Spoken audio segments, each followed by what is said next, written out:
देवता की कृष्ण स्वामी महाराज की हेमंत करुणा सागर भगवान की नरवेद सागर महाराज की महंत तपस्वी रघुराम महाराज की परमहंस सुखानंद महाराज की विष्णुदास जी महाराज की कांतिदास जी महाराज की चित्रदास जी महाराज की यशोदास जी महाराज की सर्व संतन की सर्वदेवन की कैवल धाम की गुरुगाड़ी सारसापुरी कायम पंथ की ज्ञान संप्रदाय की भावल तिलक की पंचम प्रथम वेद की जगास्थान की गणवाचन प्रारंभ समय का सत्देव शाहे सत्देव शाहे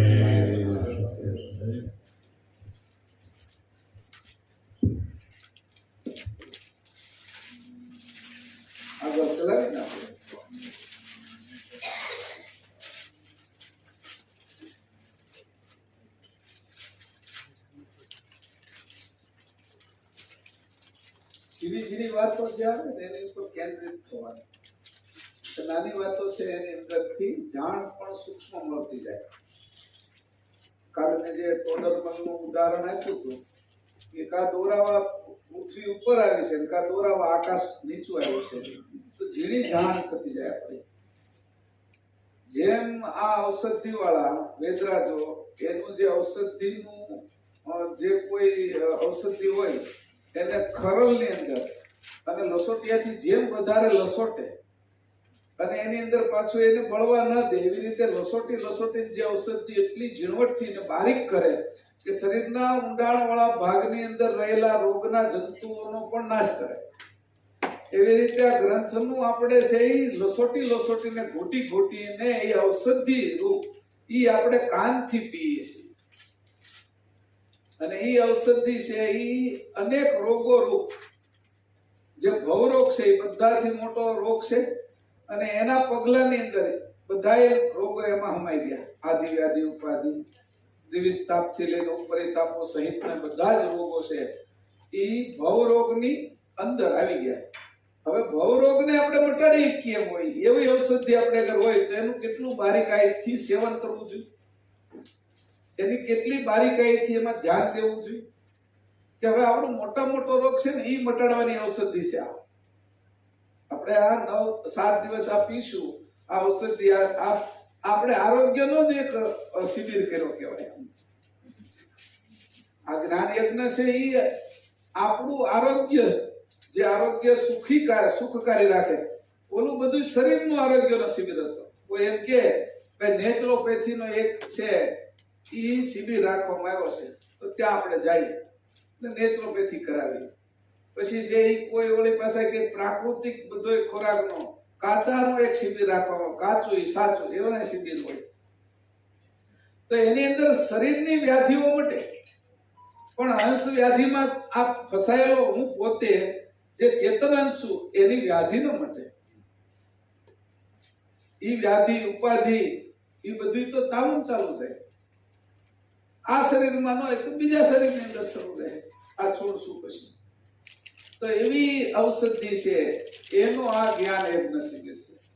આમાં આપણું જે કાંઈ છે એ ખોટી બાબતો છે જે આપણને દુઃખ કરનારી છે એને હોમી દેવાની છે. યજ્ઞ તો છે જ, પછી કેવો છે જ્ઞાન યજ્ઞ અને એમાં માન્યતાઓ છે, આપણી રૂઢિઓ છે. આપણે જે કાંઈ માન્યતાઓ ખોટી માનતા હોય એ ખોટી માન્યતાઓ, રૂઢિની માન્યતાઓ, સંપ્રદાયની માન્યતાઓ, આપણી પરંપરા હાલી આવે છે એની માન્યતાઓ સંસારિકો પછી એને પછી ઓલારે નહીં લેતા ચેતનારે એ સંસારિક બધી માન્યતાઓને આ યજ્ઞની અંદર આપણે હોમી દેવાની છે.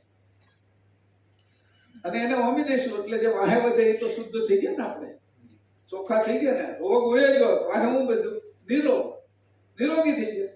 રોગ હતો ત્યાં રોગી હતા, રોગ વયો ગયો એટલે નિરોગી. રોગ વયો જાય એનાથી નિરોગી થઈ જાય. નિરોગીતા લાવવી ન પડે. રોગને મટાડી રોગને ભગાડી દઈ એટલે છે એ નિરોગી તો ઓટોમેટિક થઈ જાય. હવે ઓલા લોકો એવું કીધું ભાઈ મારે છે એ અંધારાને ભગાડવું છે. તો અંધારાને ભગાડવા માટે અંધારાને ભગાડવું પડે ને પછી અંજવાળું લાવવું પડે? ના, અંજવાળું આવે દીવો પેટાવી દીધો તો રૂમ ની અંદર અંધારું એની મેળવી જાય. એના માટે ભગાડવા માટે પછી તમારે એની પાછળ પીઠ પાછળ દંડા લઈને પડવું ના પડે. એમ જ્યારે આપણે આપણી માન્યતાઓ જે આપણી રૂઢિ છે એ બધી જ છે એ ધીરે ધીરે એ બાદ થઈ જાય છે અને અરૂઢ મતની આપણે ખબર પડશે. રૂઢિના મતથી બહાર અરૂઢ મતની અંદર આપણે જઈશું ત્યારે આ રૂઢિ વાળો જે કાંઈ અંધકાર છે એ જ્યારે અરૂઢનો પ્રકાશ થશે ત્યારે રૂઢિનો અંધકાર એની મેળે દૂર થઈ જશે. એના માટે આપણે બીજો પ્રયત્ન નથી કરવાનો, એ પ્રયત્ન કરવાનો છે કે જ્ઞાન યજ્ઞની અંદર પ્રકાશ કરવાનો છે આપણે, અને એમાં કચરો નાખીને પ્રકાશ કરવાનો છે. આપણી જે બધી માન્યતા એ નાખીને એને હળગાવી દીધી તો પ્રકાશી થઈ ગયો, ઓલું હળગી ગયું. આપણે કચરો હતો જે ભેગો કરેલો એનો પ્રકાશ કર્યો. ઠંડીમાં આપણે એનાથી ઉષ્ણતા મળી ગઈ, ગરમી પણ મળી ગઈ, રાહત થઈ ગઈ, હૂફ મળી ગઈ. જે વસ્તુ નકામી હતી એનું જે ખેડૂત હોય છે એનું ખાતર કરી નાખે અને વળી પાછો એને વનસ્પતિની અંદર નાખીને ખાતરમાંથી અનેક પ્રકારની પેદાશો ઉત્પન્ન કરે. એમ આપણી આ રૂઢિને હવે આપણે ખાતર કરી નાખવાની છે, આપણી માન્યતાઓને ખાતર કરી નાખવાની છે અને એને આ યજ્ઞની અંદર ઠલવી દેવાની છે. 7 દિવસ આપણે આહુતિ આપવાની છે. મંત્ર બોલાયેલા જશે અને તમારે આહુતિ આપી ઓમ સ્વાહા કરીને આહુતિ આપ્યા કરવાની છે.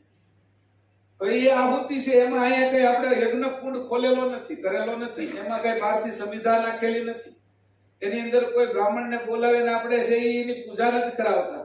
ચાલો લ્યો સંકલ્પ કરો, કરીશ્ય સંકલ્પ કે આ અમે સંકલ્પ કરીએ છીએ ને આ યજ્ઞ અમે પૂરો કરશું એવો સંકલ્પ નથી. અહીંયા છે સમજણનો સંકલ્પ છે. સમજણ છે એ વધારતી જાય છે, એને ઝીણી કરતી જાય છે. આપણી ચપ્પુની ધાર છે એ બરાબર ન હોય ને તો આપણે બટેટા કે કઈ સુધારવું હોય, સમારવું હોય, સફરજન કે એવું કઈ એ બરાબર એ સુધરે નહીં, એ બરાબર કપાય નહીં.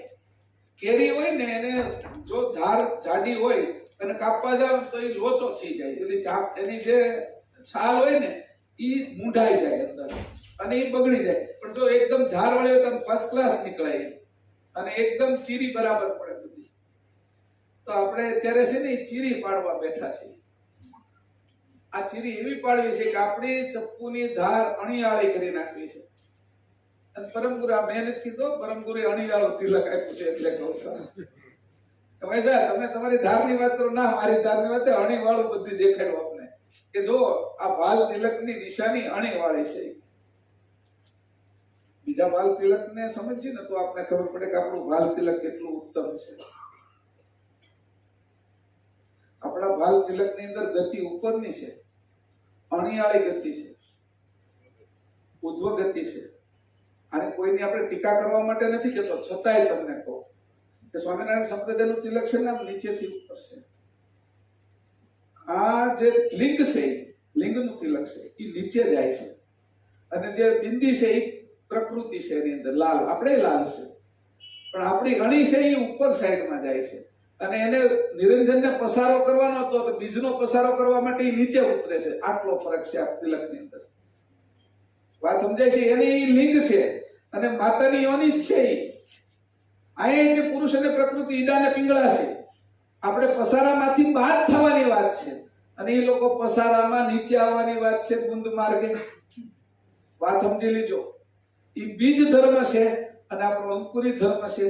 અંકુરી ધર્મની અંદર તિલકની એવી નિશાની આપી છે કે આ તિલકથી જવાય છે. હજી કહું છું ફરીથી કે જો તમે એના બે તિલક વચ્ચેનો ભેદ કરતા આવડશે તો નિરંજન પરમગુરુ લખ્યું છે કે બીજનો પસારો નિરંજન કરે છે, એને આપી દીધું.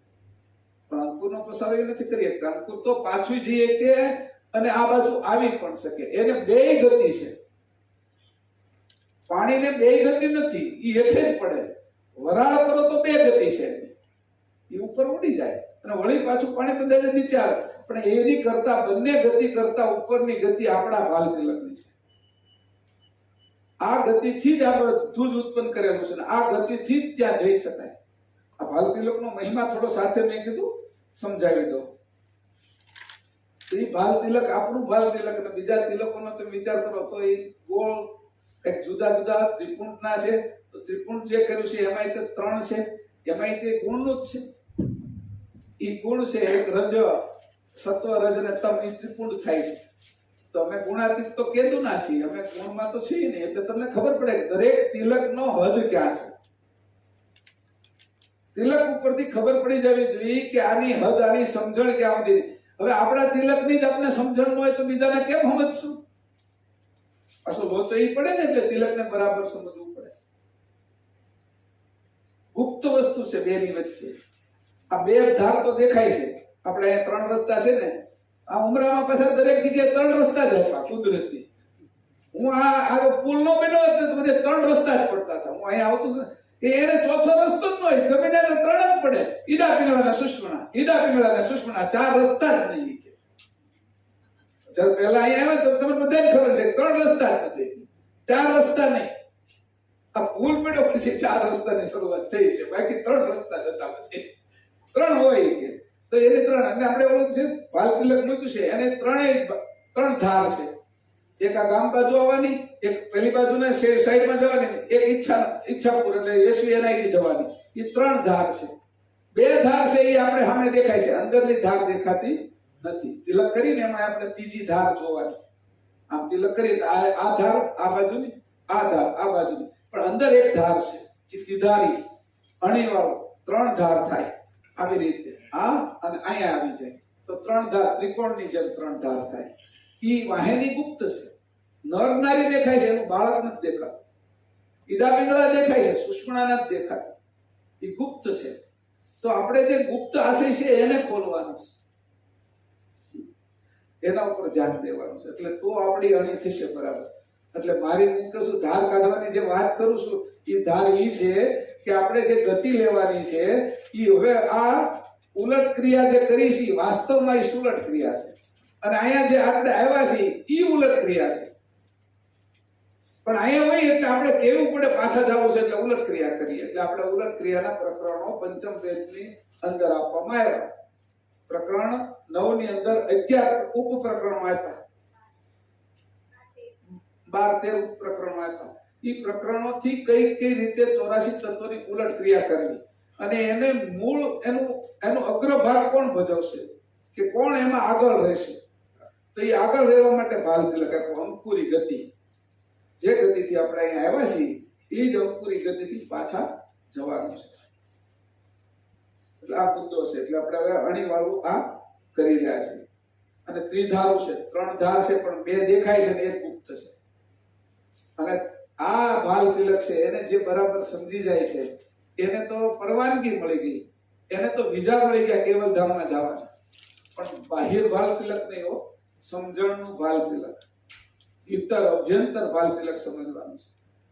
આ સંપ્રદાયનું છે. લોકો ઓળખે કે આપણે કેવલ સંપ્રદાયના છે, પણ એમાં જ્ઞાન ભર્યું છે એ ભીતર છે. અને જ્ઞાનની અંદર જે વિજ્ઞાન ભર્યું છે એ અભ્યંતર છે. આ દેખાય છે તો સંપ્રદાયનું છે. હા, આપણે કોઈ બોલે સત્યવાલ સાહેબ કેમ છો, ક્યાં ગામના, કયા મંદિરે જાઓ છો, કોણ ગુરુ તમારા, આવું આપણે પૂછીએ. એટલે કે ના અમારા પંથના છે, બસમાં મળ્યા હોય, ટ્રેનમાં મળ્યા હોય તો તિલક ઉપરથી વળી પછી ગાડી વાહે તિલક કરે તો બાબુ કાકા કે આપણો સંપ્રદાય નો જાય છે કે ગાડીમાં આગળની ગાડીમાં કે એને તિલક મારેલું છે કે. મેં કીધું હવે એવું નથી રહ્યું. મેં કીધું ઘણા લોકોને તિલક સારું લાગે છે ને એટલે એની પોતાની ગાડીમાં ઉમરાથી કે ડુંબાલથી કે જ્યાંથી મળે ત્યાંથી તિલકને લગાડી દેશે. એને ખબર નથી સંપ્રદાયનું છે, એ તો એને સારું લાગે છે એટલે લગાડે. પણ આજ તો લગાડતો થયો એમ આપણે કરતા તો છે એટલે કાલ સમજશું એમ તે કી સંપ્રદાયનું છે. અને ઓલું ભીતર ભાલ તિલક એ જ્ઞાનનું છે, એને સમજવાનું છે. અભ્યંતર ભાલ તિલક વિજ્ઞાનનું છે. જે જ્ઞાની કરતા વિશેષ જ્ઞાની થયા છે એ અભ્યંતર ભાલ તિલક કરે છે. નામ આપું છું, એનો અર્થ પણ કહું છું. એટલે એ ભાલ તિલકની અણી આપણે કરવાની છે. અને પછી આપણે જે સુધારવાના છે શાકભાજી કે ફ્રૂટ એ નથી સુધારવાના, એનાથી આપણો જન્મારો સુધારવાનો છે. હે ને કે મનુષ્ય જન્મ મને મળ્યો એને મારે સુધારવાનો છે. ઓલો કાપવાનું કહેતા હતા કે શાક કાપી નાખ્યું, સફરજન કાપી નાખ્યું, તો હોશિયાર માણસો એમ કે, સારા માણસો એવું કે ભાઈ કાપવું ન બોલાય, કે સુધારવું છે એમ કહેવાય. એટલે કે આપણે સુધારવું છે. હવે અણીવાળી ધારવાળી સારી ચપ્પુથી આપણે એને સુધારીએ છીએ.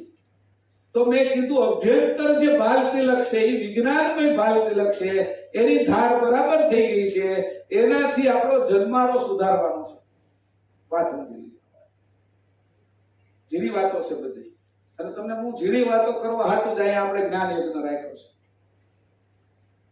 હવે આગળની ચોપાઈ પાછા લઈ લઈએ. કેટલા મેં આવ્યા? 7.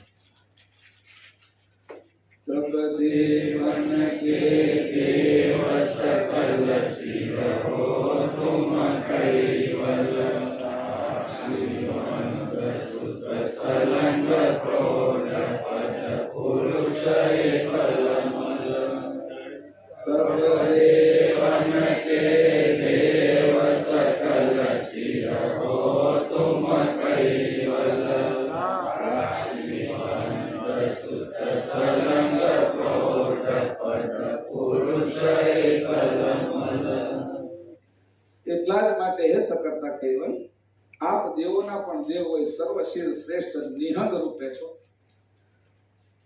નિજ મહદ ગતિ રૂપ ચૈતન્ય લહેર વડે સળંગ સૂત્રવત વ્યાપક હોય, સર્વ અંશોની સાક્ષી રૂપ હે એકલમલ પુરુષ, આપનું પરમ પદ રૂપ ધામ અતિ પ્રોઢ અતિ વિશાળ પદ છે. હે કેવલ, આપને હું નમસ્કાર કરું છું. તમે કહે છો બોલું અહંગ ને નિહંગ ને તમે ત્યાં સમજાવ્યા હતા, કારણ કે તરત યાદ આવે. આમાં નિહંગ રૂપે એમ કીધું ને, એટલે એના માટે કઈ વિશે સમજવું હોય તો પછી અલગથી આપણે અહીંયા 5 દિવસ અહીં છીએ એને આપણે મળી શકશું તમને વચ્ચેના સમયમાં. અહીંયા કીધું છે એટલા જ માટે હે સકર્તા કહેવાય. આમ સામે બેઠા હોય ને એમ વાત કરે છો, આમનો સ્તુતિ નથી થતી. હું તમે મારી સામે બેઠા છો, સન્મુખ બેઠા છો એમ વાત કરું છું. હે એટલા જ માટે હે સકર્તા કહેવાય. આપ દેવોના પણ દેવ હોય, સર્વશીલ શ્રેષ્ઠ નિહંગ રૂપે છો. તમે તો આવા છો. આમ સામે બેઠા બેઠા વાત કરી છે. કેવલારે મારે એવો સંબંધ થઈ ગયો કે મારે એની પ્રીત એવી થઈ ગઈ, હું એની હારે મારી મિત્રતા એવી થઈ ગઈ, હું એનો સજાતી અંશ છું, હું એને વાતો કરવા માંડ્યો. પેલા હું નાનો બાળક હતો એટલે મારી અંદર ભાષા નહોતી આવડતી, એટલે હું ભાષા નહોતો બોલી શકતો, એટલે વાતો નહોતો કરી શકતો મારા માતા પિતા સાથે. એટલે ભૂખ લાગે તો રોતો હતો અને કંઈક પકડવા દોડતો હતો, એટલે એને ખબર પડી જતી હતી માને કે આને આ જોઈ છે. હવે તું વાતો કરતો છો તમારી હારે, અને વાતો કરતો થયો એટલું જ નહીં, સ્તુતિ કરતો છો, તમારી પ્રાર્થના કરતો છો, તમારા વખાણ કરતો હું છું. કે આપ દેવોના પણ દેવ હોય, સર્વશ્રેષ્ઠ શ્રેષ્ઠ નિહંગ રૂપે છે. તમે તો દેવોના દેવ છો. આમાં બેઠા બેઠા કે આ બધા જે દેવો છે આપણા ઘરની અંદર બધા નોકરો છે કે એના માલિક તમે છો કે, અને હું તમારો છું. પાછો એને સંબંધ જોડી દીધો.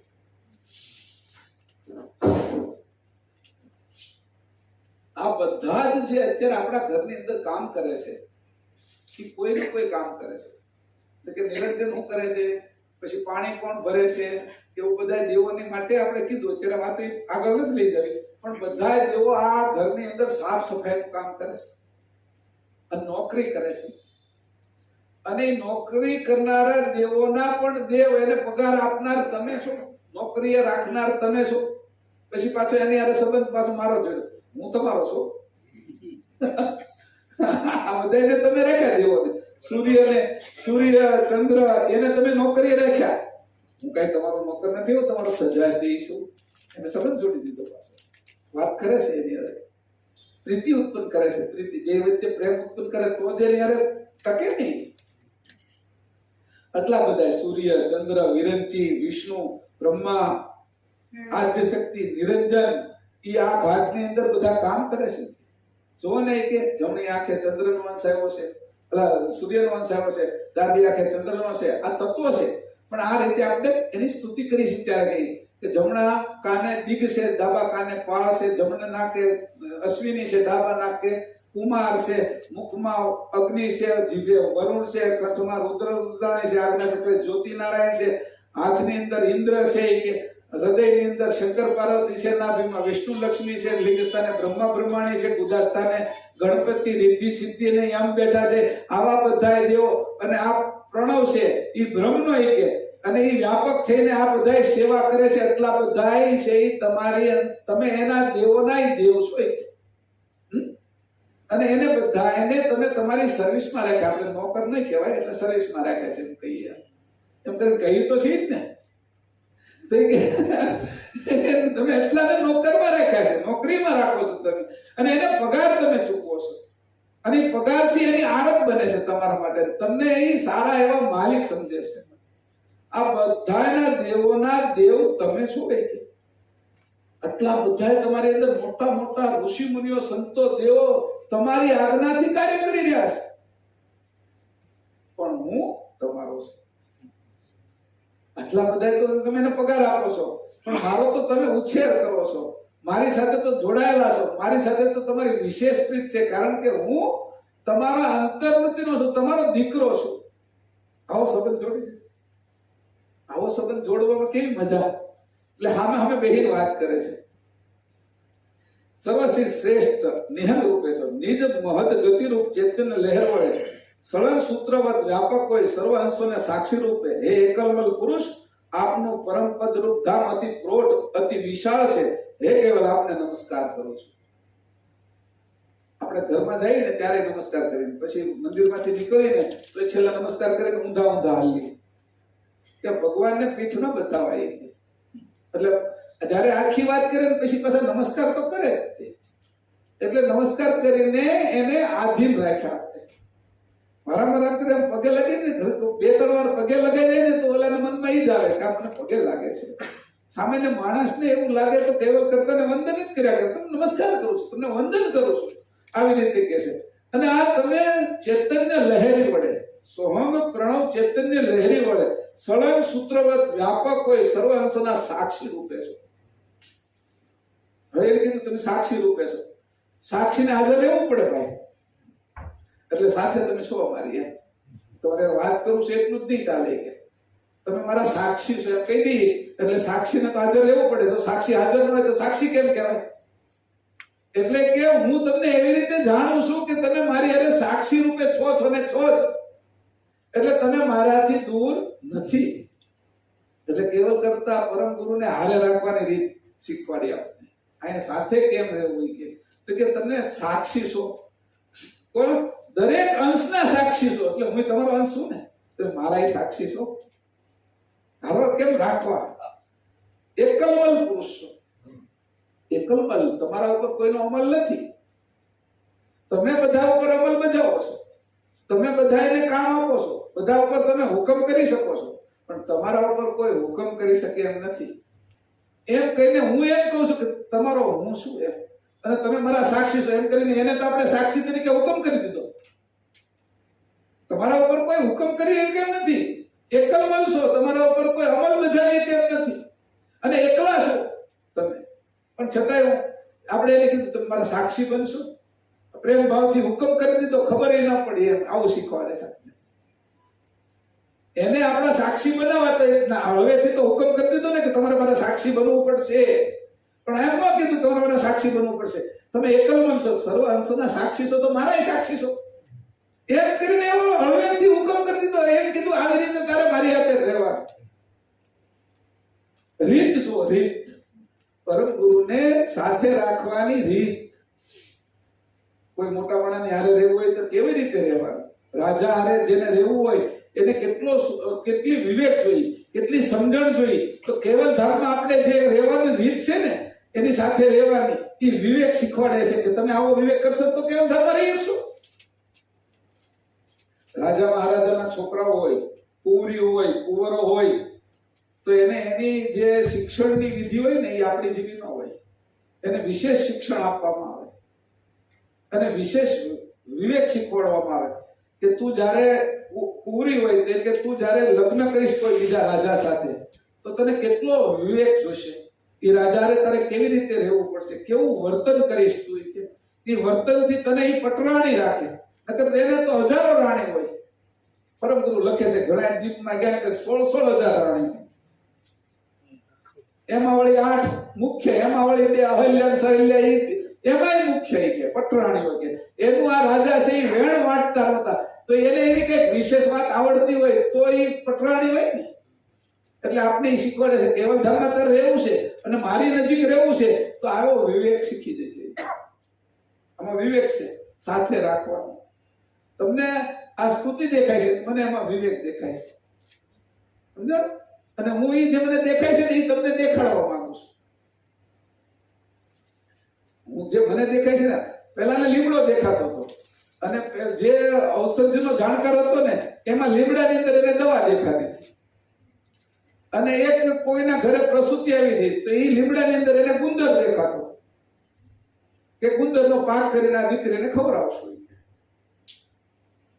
તો એનાથી એનું શરીર કોને શું દેખાય? તો એક જણાને એવું લાગતું હતું આમાં કઈ કઈ ડાળીઓ છે એ હુકી થઈ ગઈ છે, આજ સાંજે મારે કે બળતણ નથી કે અને રોટલા ઘડવા છે એટલે મને બળતણ જોઈએ છે, તેને એમાં બળતણ દેખાતું. અને કોઈને છે એમ લાગ્યું દાંત મારા છે ને એ બહુ ખરાબ થઈ ગયા છે, વાસ આવે છે, તેને દાંતણ દેખાતું. મને દાંતણ દેખાય, રોજ લીમડા દાંતણ કરું છું. એટલે જેવી દ્રષ્ટિમાં ભાવ છે એવું દેખાય છે, ભાવ પ્રમાણે દેખાય છે. તો ક્યાંય દેખાડ્યું છે કે તું એને કીધું અંશોના સાક્ષી રૂપ આપ એકલ બલ પુરુષ છો, આપના પરમપદ રૂપ ધામ અતિ પ્રૌઢ અતિ વિશાળ પદ છે. પ્રૌઢ અને નાના હોવું એમાં ફરક નહીં. તે પ્રૌઢ ને બધી જ વાતની ખબર છે. કેટલી દિવાળી એની જોઈ છે અમારા કાઠિયાવાડમાં કે તને શું ખબર પડે મેં કેટલી તારી કરતા વધારે દિવાળી જોઈ છે. એટલે દિવાળી એટલે વધારે સમય મેં અનુભવ કર્યો છે કે એટલે પ્રૌઢ એટલે પરિપક્વ છે. તમારો ધામની અંદર મારે રહેવું છે તો મારે પરિપક્વ થવું પડે ને. તમારું ધામ કેવું છે કે પ્રૌઢ અને પરિપક્વ, અને તમારા ધામમાં મારે રહેવું હોય તમારી હારે તો મારે પ્રૌઢ અને પરિપક્વ થવું પડે ને. એટલે મને આ સમજણ તમારાથી આવે છે. એટલે આ પ્રૌઢની માહિતી મારે પ્રૌઢ થવાનું છે, મારે સમજણમાં આગળ જવાનું છે, મારે વિવેકમાં આગળ જવાનું છે, મારે રાજાની રાણી થવાનું છે.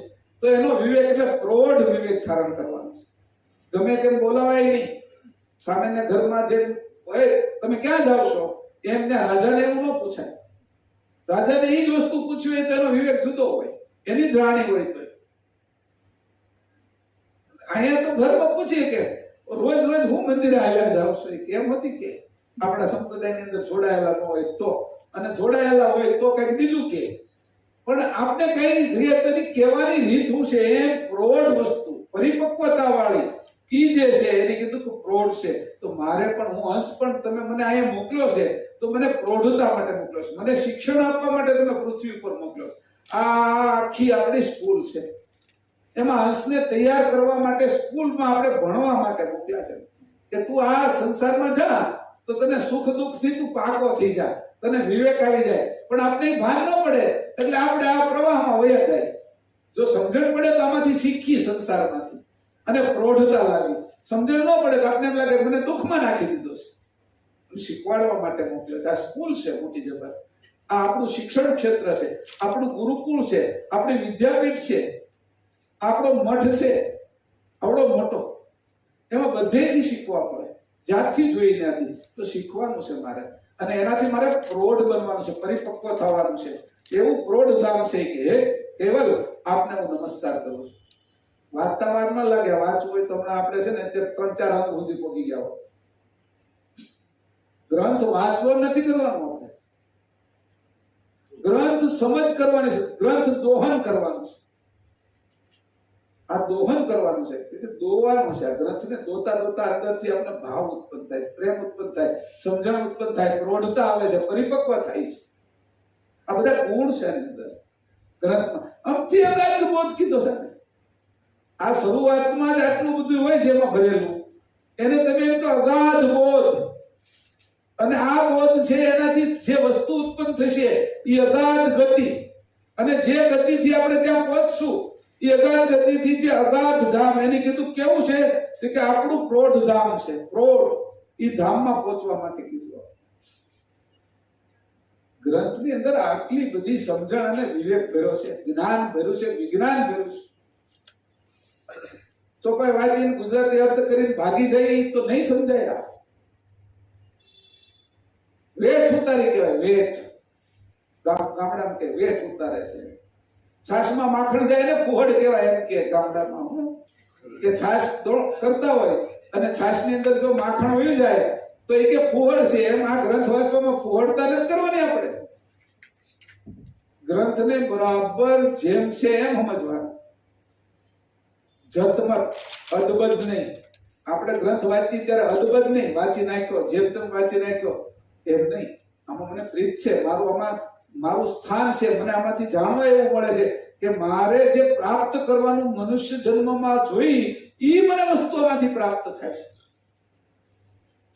મનુષ્ય જન્મની અંદર હું આવ્યો છું અને મનુષ્ય અવતાર મને મળ્યો છે. એ મને જે એમાં મારે પ્રાપ્ત કરવાનું એ વસ્તુ આમાં ભરેલી છે. ખજાનો, આટલો મોટો ખજાનો જેમાં ભરેલો છે એ ખજાનાને આપણે ખંખોળતા જ નથી. ઉપર ઉપર પાના ફેરવી નાખીએ તો કેમ મેળવશે? તો આપણે પાના ફેરવી નાખશે ફટાકડામાં. આ જન્મ ગયો, બીજો જન્મ ગયો, ત્રીજો જન્મ ગયો, ચોથો જન્મ ગયો, જાઓ રખડો 84 માં. આપણે જેમ એને નહીં એની કદર કરી તો આપણી પણ કદર કરશે. જ્ઞાનની કદર કરતા જ્ઞાનીઓએ શીખવું જોઈએ. આ જ્ઞાનની જો કદર કરશું તો આપણી કદર જ્ઞાન કરશે. હા, આગળ હાલશે. આપણું જે જ્ઞાન છે એ આપણી આગળ હાલશે, એ રસ્તો બતાવશે. જ્ઞાન રૂપી પ્રકાશ એ અંધકારમાં રસ્તો બતાવવાનો છે. એ હંસ, તારે તો આ બધા અજ્ઞાની ધામોને વિંધી જવાનું છે. ત્યાં તો કેટલો અંધકાર ભરેલો છે. અનેક પ્રકારના મોજ શોખ, કામ, ક્રોધ, લોભ, ભય, એની અંદર કેટલાય ધામો છે. એને તારે વિંધી જ જવાનું છે. તારી આગળ પ્રકાશ નામની બેટરી તો જોશે ને, પ્રકાશ કે તને ટોચ કર અને તને રસ્તો બતાવે.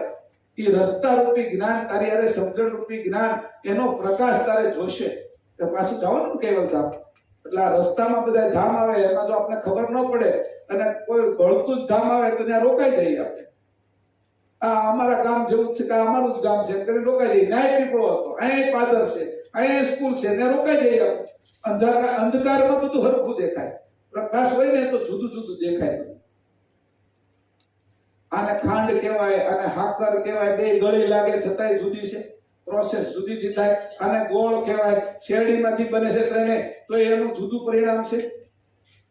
આને ઈ ગળ્યું કહેવાય, તો આને મધ કહેવાય, એનું જુદું પરિણામ છે. ખબર પડવી જોઈએ. આપણે કઈ બધું એક છે એમ કહેવા વાળા નથી. આપણા સંપ્રદાયની અંદર એમ કીધું બ્રહ્મ જ્ઞાનમાં બધું એક છે એમ આપણે એવું નથી કહેતા. આપણે સમજપૂર્વક બધું જુદું કરીને એનો જેનો ઉપયોગ છે એ વિવેકપૂર્વક કરીએ છીએ. એટલે અહીંયા કીધું મારે તમારા પ્રોઢધામમાં આવવું છે, એટલે પરિપક્વ થવું છે, એટલે મારી સમજણ પણ પરિપક્વ કરજો. એટલે હું તમને નમસ્કાર કરું છું. પાછા નમસ્કાર કર્યા. મારે તમારી આગળથી કઈ સમજણ જોઈએ છે, કઈ વસ્તુ જોઈએ છે. એટલે હું રોડ ઉપર જતો મારા ઉછીના પૈસા લેવા જાવ, એ કોઈ 10,000 રૂપિયા આપો ને મને, એમ કહું તો કેવી રીતે આપશે? એ વાણી વિવેક પ્રવૃત્તિ. મને જીવનભાઈ હમણાં થોડીક પૈસાની જરૂરિયાત છે, તકલીફ છે, અને જો તમારથી કઈક થાય ને તો મને 10,000 ની જરૂરિયાત છે.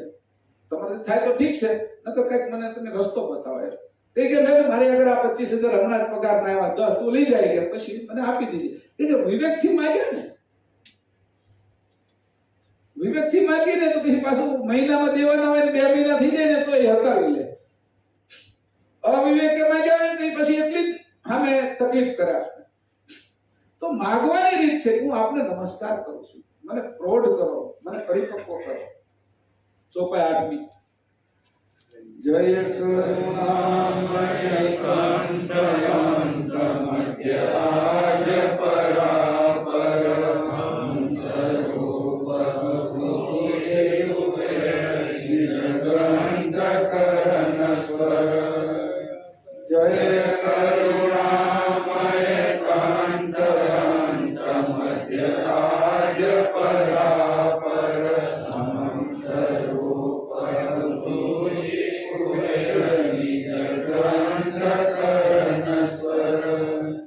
મહાન સમર્થ કુબેર સ્વામીજી કહે છે કે આદ્ય મધ્ય અને અંતથી પર રહેલા હે કરુણામય સકળતા ધણી, હું અંશરૂપ હોય નિજ સ્વરૂપ રહી આપના સ્વરૂપમાં એકમેકપણે અંતરંગની સ્થિતિ દ્વારા આ અગાધ બોધ ગ્રંથ શરૂ કરવા આપને નમસ્કાર કરી સ્તુતિ કરી છે.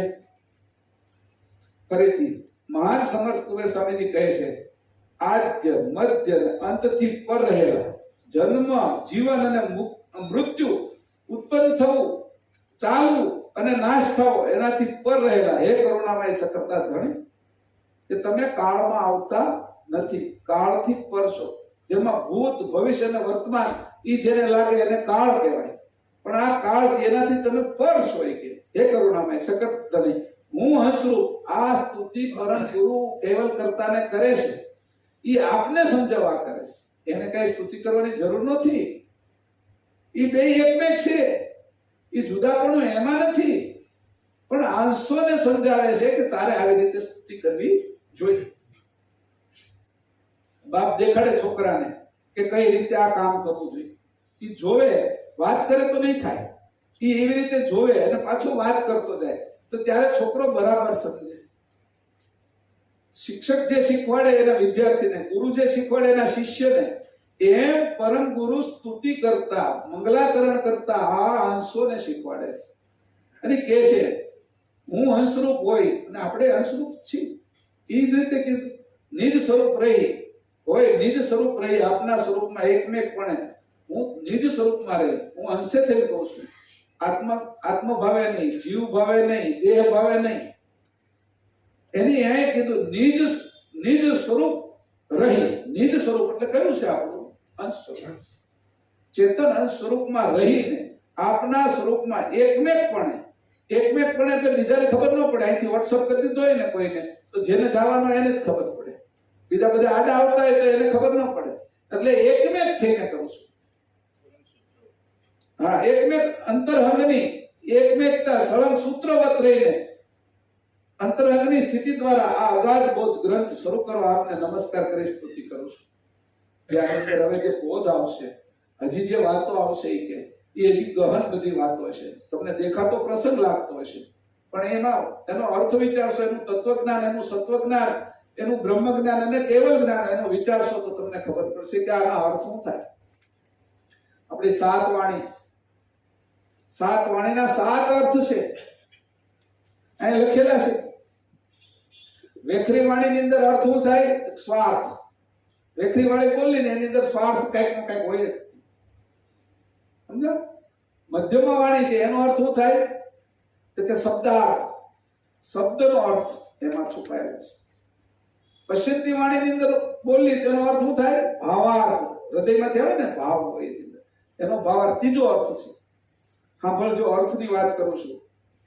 પછી ચોથી વાણી છે પરા. પરાવાણીનો અર્થ શું છે? કે રહસ્યાર્થ.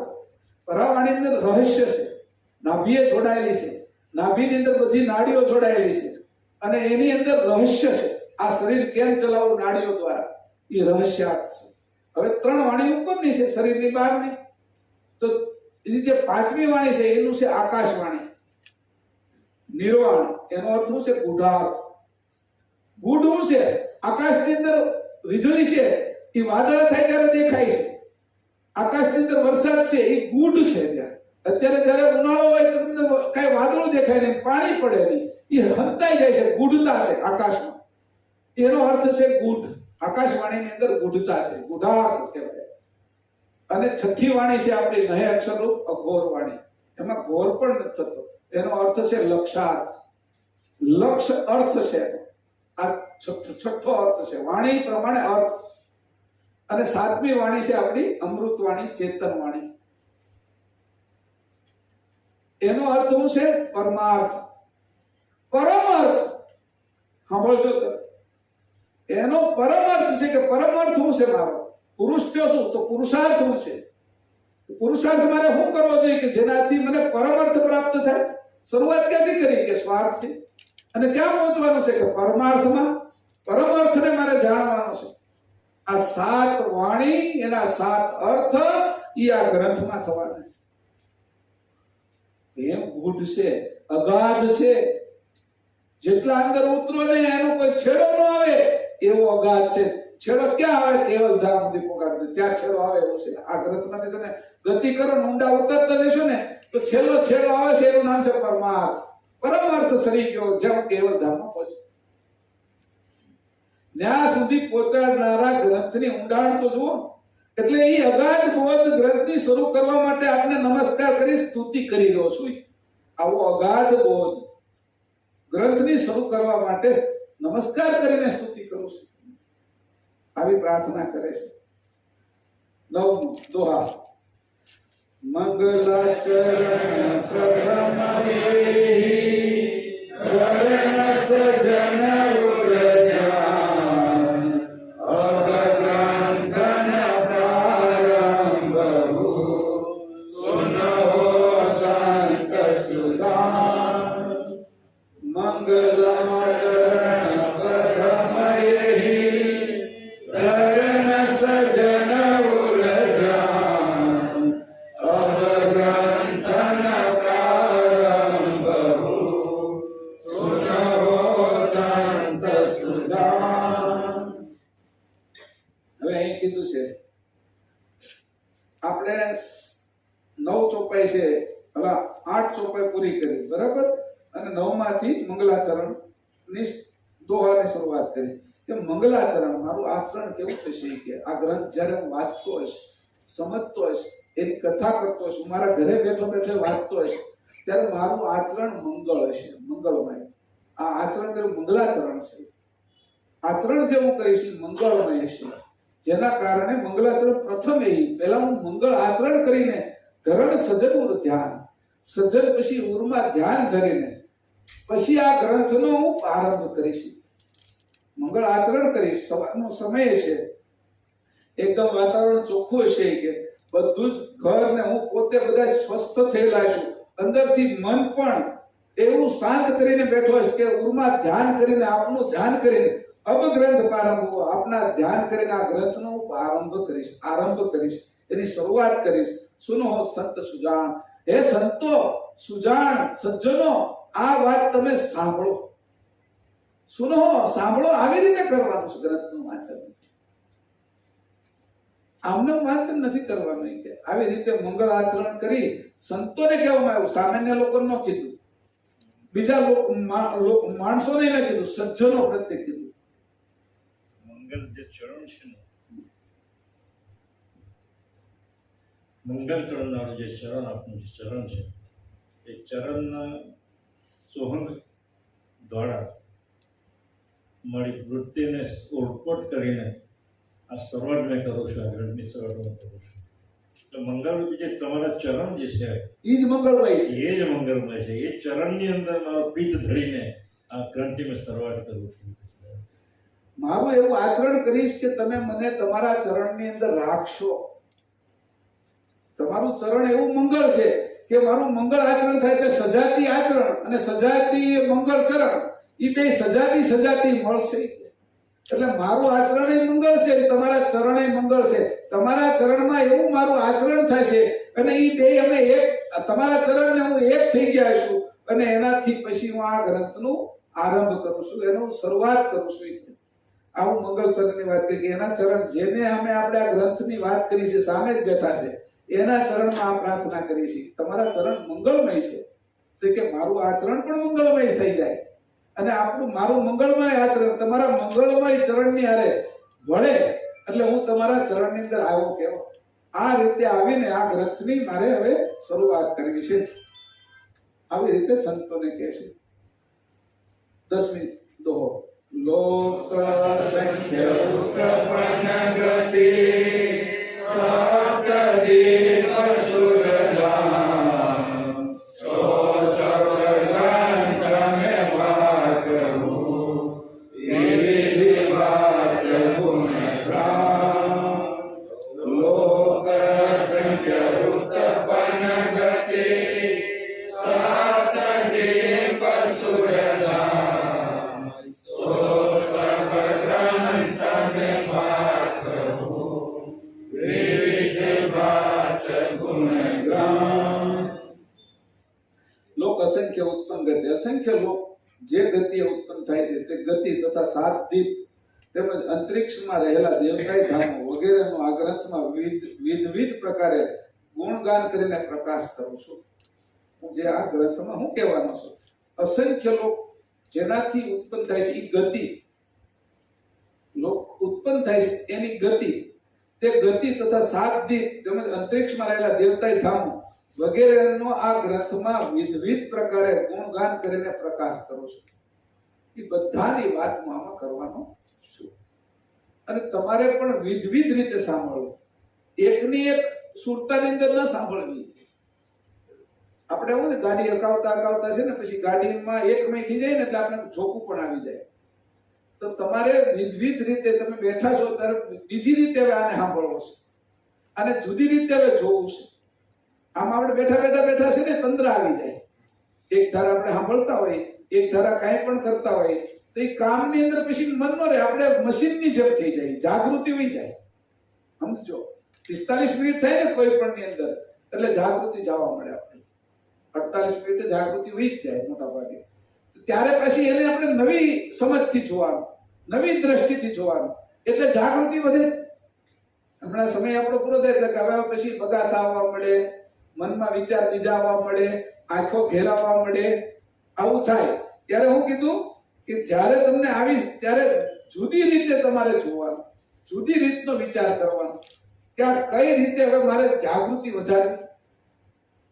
વિચારોની અંદર જે લૌકિક વિચારો છે એ વિચારો આવવા મળે ત્યારે આ ગ્રંથની અંદર અલૌકિક વાત કેવી કરી છે એના ઉપર વિચારો એટલે જાગૃતિ વધી જાય.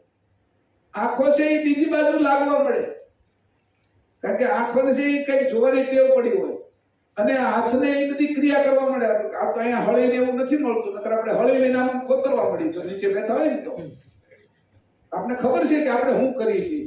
અને ઘણા તો આમ કર્યા જ કરતા હોય પછી, કારણ કે એનું જ્યાં મન જોઈને લાગતું નથી એટલે બીજી બાજુ લગાડે છે. તો એને ફરીથી વાળીને પાછું અહીં લગાડો, વારંવાર લગાડો, એટલે બે શુદ્ધિને ભગાડવી, અજાગૃતિ અંધકારને દૂર કરવો, જાગૃતિ વધારવી. સમજ પછી આપણે મૂઢતા આવવા પડે. કેટલી બધી વાતો મહેશભાઈ સમજાવી, જીવનભાઈ કઈક કીધું, કઈ બાબુભાઈ ચોપાઈ બોલ્યા, એટલે એટલો લાંબો સમય તો એટલે મૂઢતા આવવા મળે. તો એ મૂઢતાને પછી કહેવાય તું આવીશ મને ખબર છે, તું વહી જા, મને આ ગ્રંથ સાંભળવા દે. એટલે એ મૂઢતા ભાગશે, ઊંઘ ભાગશે, આળસ ભાગશે, ખોટા વિચાર ભાગશે. હા, હવે જાગૃતિ વધી ગઈ. એ જાગૃતિ હવે તો માત્ર અતિ ઉજાગર સ્થિતિમાં જવું, જાગૃતિમાં નહીં, અતિ ઉજાગર સ્થિતિમાં જવું છે.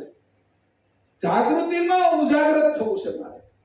એટલે ગ્રંથ વાંચતા કંટાળો આવી જાય, ગ્રંથ સાંભળતા કંટાળો આવી જાય ત્યારે એની સમજને ફેરવી નાખવાની. સમજ ફેરવતા જાય એટલે મજા આવે, એટલે પછી કંટાળો ન આવે.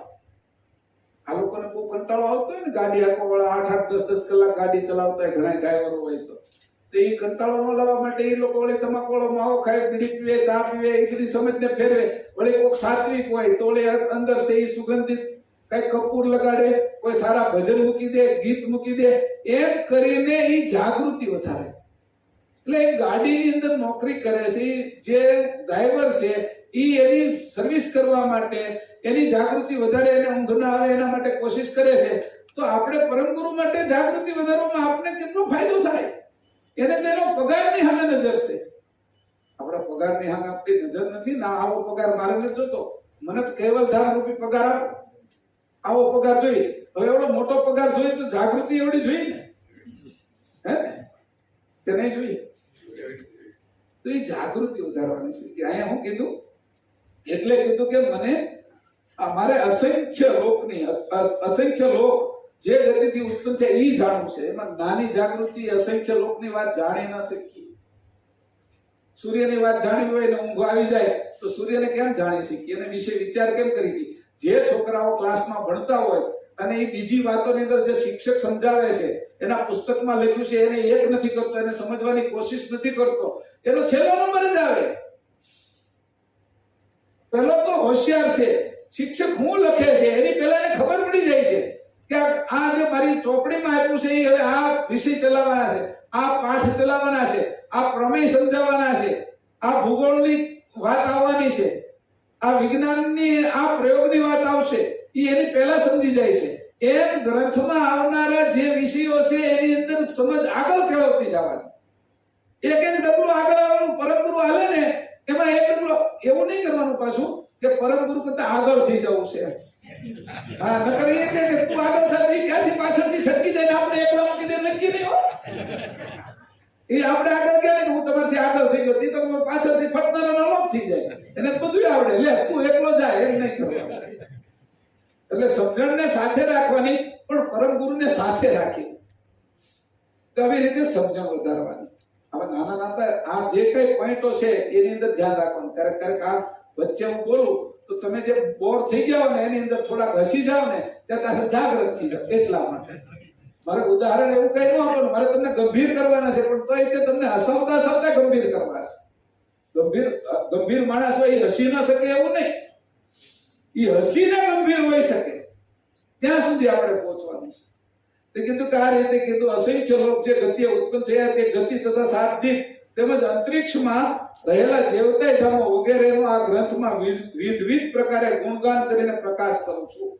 હવે એટલું સમજવા માટે જાગૃતિ રાખવાની છે અસંખ્ય લોક હવે અહીંયા આંખ કેમ ઉત્પન્ન થઈ છે અને આંખ કેમ હાલે છે એની ખબર નથી અસંખ્ય લોકને સૂર્યની ક્યાં વાત કરવી મારી આગળ છે એની મને નથી ખબર પડતી આ નાકની અંદર આ સુગંધને દુર્ગંધને જાણનારી નાક એના વિશે મને ખબર નથી પડતી જીભની અંદર હું એવું મૂક્યું છે કે આ ભાવે છે ને આ નથી ભાવતું એની ખબર પડી જાય કાનમાં હું મૂક્યું કે સરસ મજાના હવારમાં ભજન આવ્યા તો સાંભળવાનું મન થયું અને કોકે કઈક બીજો કર્કશ અવાજ કર્યો કોઈ ન ગમે એવી વાતો કરે છે તો સાંભળવાનું મન નથી થતું એટલે આ ઘાટના વિશે એટલી વિવિધતા મૂકી છે તો મારે તો વિવિધ લોકોની વાત તમારી આગળથી સમજવી છે તો મારે કેટલું જાગૃત થવું પડશે કેટલું ઉજાગૃત થવું પડશે કેટલું સાવધાન થવું પડશે કેટલો વિવેક રાખવો પડશે આ બધી વસ્તુનો વિચાર કરજો અહીંયા તો આપણે કયા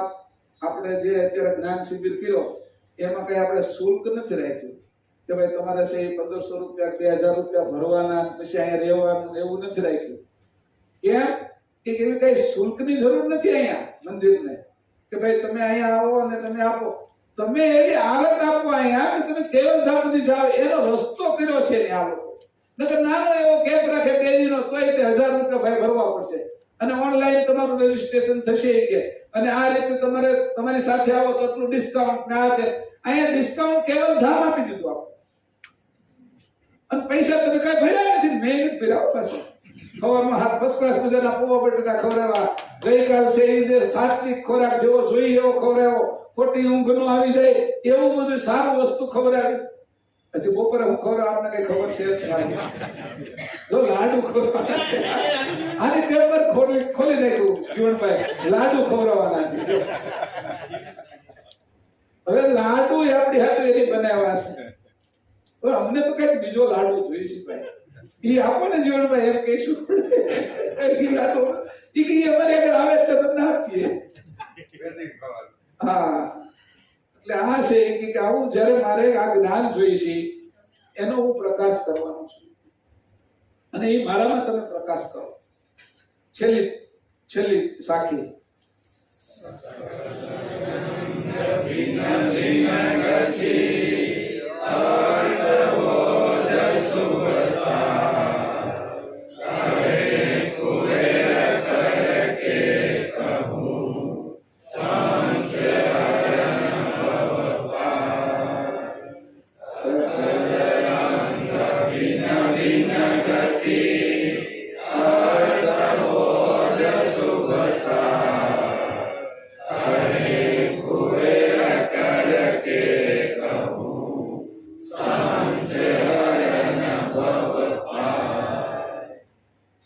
સકલ અંગ ભિન્ન ભિન્ન ગતિ એટલે તમારા શરીરમાં એ બધા અંગની ભિન્ન ભિન્ન ગતિ ફરેલી છે આ પકડવા જાય છે અને આ મુઠ્ઠી વાળો તો કોકને મારવા જાય છે એની બીજી ગતિ અને કાટલો પકડવાનો કોકનો તો એ ત્રીજી ગતિ અને પેનથી લખો તો ચોથી ગતિ જો ભિન્ન ભિન્ન ગતિ એક હાથની અંદર ફરી પગની અંદર જુદી જુદી ગતિ ફરી તમારે ઠેકડો મારવો છે ઈ ગતિ હાલવું છે ઈ ગતિ દોડવું છે ઈ ગતિ ઓલિમ્પિકમાં ભાગ લેવો છે ઈ ગતિ પગથી તરવું છે પાણીમાં તો ઈ ગતિ ભરી સકલ અંગની અંદર પાછી ગતિઓ ભિન્ન ભિન્ન ભરી જીભની અંદર બોલવાની સાથે કે સ્વાદ લેવાની શક્તિ ઓલી પાસે ડોક્ટર ની આગળ જાઓ તો કે મોઢું ફાડો કે તાવ આવી ગયો છે, માંદા છો, આમ કે મોઢું કાઢો, જીભ બહાર કાઢો, આ બોલો, આમ બેટરીથી જોવે, એમાં એને રોગ દેખાય છે. ઈ ગતિ જીભમાં આપણો રોગ કેવો છે ઈ એના પરથી નક્કી કરે છે.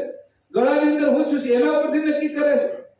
એલા એક એક અંગની અંદર સમજણની ગતિ કેટલી કેટલી જુદી ભરી છે એ તો જુઓ.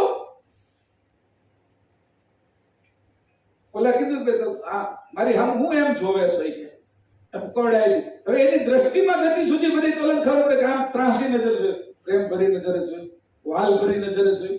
નજરની અંદર એ ગતિ જુદી જુદી ભરી છે. આંખમાં આપણે તેમ જુદી રીતે જો ને આમ કરી જો તરત ખબર પડે કે હું એવી રીતે ડોળા પાડે છે મારી આમ, એમ હું ત્રાસી નજરે જોવે છો મને, એમ આમ જોયું ને હું ત્રાસી નજરે જોવે કે મારી વાત આ હું આ કરતો હતો ને એ એના નજરમાં છે. હવે આંખની અંદર આવી ભિન્ન ભિન્ન ગતિ ભરી. વિચાર તો કરો કેટલી વિધવિધ ગતિઓ ભરી છે કે સકલ અંગ ભિન્ન ભિન્ન ગતિ. આ આખા જે અલગ અલગ લોકોની અંદર, ધામોની અંદર, દીપોની અંદર તો બધી ભિન્ન ભિન્ન ગતિ ભરી જ છે. ક્યાંક મધનો સમુદ્ર છે, ક્યાંક ઘીનો સમુદ્ર છે, ક્યાંક દૂધનો સમુદ્ર છે, ક્યાંક ખારો સમુદ્ર છે. એવી બધી ભિન્ન ભિન્ન ગતિ છે. આટલા યોજનનો છે, કોઈ સુવર્ણ ભૂમિ છે, ક્યાંક સોનાની ભૂમિ છે, અમૃતનો સાગર છે. ભિન્ન ભિન્ન ગતિ. એટલે એટલી બધી ભિન્ન ભિન્ન ગતિ છે. પછી કીધું કે ભિન્ન ભિન્ન અર્થ બોધ સુખ સાર, અને બધાનો અર્થ છે, એમાં બધામાં બોધ ભરેલો છે. અને શુભ એમાંથી શુભ સાર વસ્તુ છે એ મારે કાઢી લેવી છે. સમુદ્રની અંદર જાય તો સમુદ્રની અંદર ફીણ વળતા હોય, એની અંદરથી મીઠું બને, એમાં માછલાઈ હોય, એની અંદર મોતી પણ બને, એમાં છીપલાઈ હોય, એની અંદર કોડી મળે, એની અંદર શંખલાઈ મળે. પણ કિંમતી વસ્તુ સાર વસ્તુ છે કે મોતી. તો કે સાર એની કીધું અર્થ બોધ સુખ સાર. જે અર્થ છે, જે બોધની અંદર સૂક્ષ્મ અર્થ ભરેલો છે અને શુભ સાર રૂપ છે, એ સાર મારે કાઢી લેવો છે. દૂધમાંથી ઘી કાઢી લેવું છે અને ઘીની અંદરથી ઓજ કાઢી લેવું છે. ઘીમાંથી ઓજ કાઢતા આવડે? ઘીનો દીવો તમે જ્યારે કરો ને ત્યારે 3 એના ભાગ પડે. એક પ્રકાશ થાય ઓરડાને, એક ગરમી, આમ તમે આંગળી અડાડો તો ફરફોલો પડી જાય, દાજી જાવ, અને એક ઝાડ ઉઠે એ ઓજ છે. ઓજ સૂર્ય સુધી પહોંચે, એની સજાતીનું છે. પ્રકાશ છે એ આ બાજુનો છે. ગરમી છે એ આપણે દજાડનારી છે, અને ઓજ છે એ મૂળ વસ્તુ છે કે જે ઘીની અંદર છુપાયેલી હતી. દૂધમાંથી તો તમને ઘી કાઢતા આવડશે, પણ ઘીમાંથી ઓજ કાઢીને બતાવો કે તેને કીધું શુભ સાર. આવી રીતે સાર વસ્તુ કાઢો. સમુદ્રમાંથી મોતી જોઈએ છે, દૂધની અંદરથી અમારે ઓજ જોઈએ છે, ધરતી ઉપરથી જે વૃક્ષ છે એમાંથી અમારે ચંદન જોઈએ છે, અને પથરા અને જે આ રત્ન કહેવાય, મણીઓ કહેવાય, એમાં અમારે પારસમણી જોઈએ છે. ઉત્તમ વસ્તુ મારે જોઈએ છે, એને શુભ સાર. બધાની અંદર જે સાર વસ્તુ છે એ અમને આપો. કહે કુબેર કરકે કહું, ખોટી વાતો નથી કરતો કે આ બધું મેં કર્યું ને તમને કહું છું. હું બહારથી વાંચીને નથી કહેતો, હું તમને છે એ ભલા મને ફલાણા ભાઈએ કીધું તું એટલે નથી કહેતો. આ સંતે આ કથામાં વાત કરી હતી એટલે મને આવડી ગઈ એટલે નથી કહેતો કે મેં તો આ બધું કરેલું છે, અનુભવ કરેલો છે. અનુભવ કર્યા પછી કહું છું, એટલે મારી વાત કાંઈ ખોટી છે નહીં. મધ ચાખીને તમને વાત કરું છું કે મધની વાત સાંભળીને મધ વિશે વાત નથી કરતો, મધ જોઈને વાત નથી કરતો, અનુભવ કરીને વાત કરું છું, વેદતા પુરુષ છું, એવું પરમ ગુરુ કહે છે. કહે કુબેર કર કે કહું, આ વાત કહું છું કુબેર તરીકે તમને કહું છું. આ બધું મેં કર્યું છે અને કરીને કહું છું તમને. સંસે હરણ બહુ પાર. જગતની રચના મેચ કરી છે એટલે તો મેં તમને કહું. એ રાખો નજીક તો સાંભળે કહેવાય વાત. પરમ ગુરુ કે કડકે કહો એટલે જગતની રચના મેચ કરી છે, અનંત બ્રહ્માંડો મેચ સર્જાયા છે. એટલે કઈ રીતે ઉત્પન્ન કર્યા, કઈ રીતે કઈ કઈ સામગ્રી મેં ભળી છે મને ખબર છે. એટલે જ મેં તમને આ બધી બાબતો અહીંયા કહું છું, ને એનો જે શુભ સાર છે એ સાર તમને મેં જણાવું છું. જો કેવો અર્થ છે કે ભાઈ આ બધી રચના મેં કરી છે, એ બધું કરીને તમને વાત કરું છું. ફોગટ વાત નથી કરતો, નકામી વાત નથી કરતો, બે સૂર્ય બનાવ્યો છે, ચંદ્ર બનાવ્યો છે, પૃથ્વી બનાવી છે, મનુષ્ય બનાવ્યા છે, અંકુર બનાવ્યા છે, એને રહેવાને માટે 5 તત્વના શરીરો બનાવ્યા છે, 5 દેહો બનાવ્યા છે, તથા સ્થૂળથી લઈને કારણ સુધીના તત્વોના બધા તત્વો બનાવ્યા છે, રહેવા માટે ભૂમિ બનાવી છે, લેવા માટે શ્વાસ બનાવ્યો છે, હવા, અને તમને આનંદ માટે છે પાણી બનાવ્યું છે, જળ બનાવ્યું છે, ઉગાવવા માટે બધું જ, અને તમને છે પચાવવા માટે અગ્નિ બનાવ્યો છે, અને હરવા ફરવા માટે આકાશ બનાવ્યું છે. આ પંચ તત્વો મેં બનાવ્યા છે. અને આ કરીને કહું છું કે ખાલી ફોગટ વાત નથી કરતો કે કરકે કહું, આ બધો જ મારો અનુભવ તમને આપો છે. તમારા ઘાટ વિશે આ અનુભવ મેં તમને મૂક્યો છે. હવે તમે કંઈક કરો નાનું મોટું, હું તો કરું છું કે, પણ તમે મારા અંશ છો એ તો કંઈક સાબિત કરો, તમે કંઈક શીખો. તો એ કીધું કે સંશય હરણ ભવ પાર. જે હું આ વાત કરું છું એમાં તમારા બધા જ પ્રકારના સંશયોનું હરણ થઈ જશે, સંશયોનો નાશ થઈ જશે. જેમ છે એમ તમને તમારું સ્વરૂપ ઉગરશે, તમે એની અંદરથી બહાર નીકળશો. જેમ છે આપણે ફૂલની અંદર જઈને ગમે એટલા હોશિયાર હોય, ફૂલની અંદરથી આપણે મધ ન કાઢી શકીએ. મધ તો મધમાખી કાઢે. મધ ફૂલની અંદર ઈયળ રહેતી હોય, ઈ ફૂલના પાંખડા ખાઈ જાય, પાંખડીઓ કોમળ કોમળ લાગે, ઈ મળ કાઢે પોતાના પેટમાંથી.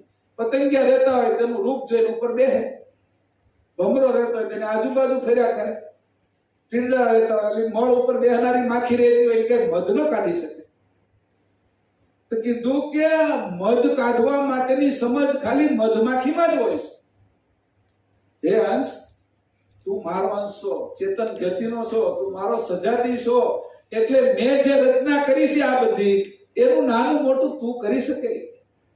એટલે તારો અનુભવ કર, તું મધમાખી જેવો હોશિયાર થઈ જા કે જે મધ કાઢી શકે. હા, જે સમજણ મધમાખીમાં મૂકી છે અંદરથી મધ કાઢવાની, એ અંશ તને તારું સપનું રચવાની સમજણ મેં મૂકી છે. કે જે હું મહાન મોટું સપનું રચું છું, એમ તું મારો અંશ હોય, તું અલ્પ સપનું રચે છો કે તને ખબર નથી, તું સપનાની અંદર વહી જાશો એટલે. પણ સપનાની રચના તું કરી શકે એવો અંશ તું મારો છો કે. એટલે તું નાનું મોટી રચના કર, એટલે તને અનુભવ થશે. અને કરકે કહો એ તને હું જે કરીને કહું છું એવું તું કરતા શીખી જાય, એટલે તને સમજાય જશે, તારો અનુભવ આવશે કે. એટલે અનુભવ કરવાની વાત કરી કે સંશય હરણ બહુ પાર. અને આ સંશય તારો હરણ થઈ જશે, અને આ સંશય જેવો હરણ થઈ જશે, એનો નાશ થઈ જાય તો તું બહુ પાર થઈ જશે. આ ભવરૂપી સાગર છે, એ સાગરની અંદર તું ડૂબીશ નહીં, આમાં કાંઠે નીકળી જશે અને પાર કરી લેશી. કે આવી રીત તને શીખવાડવા માટે આ મેં અગાધ બોધ, અગાધ ગતિ, એની અંદર હું હવે તને આ બધી વાતો કરવા જવાનો છું. અને અહીંયા આપણા 12:30 પણ પૂરા થઈ ગયા છે.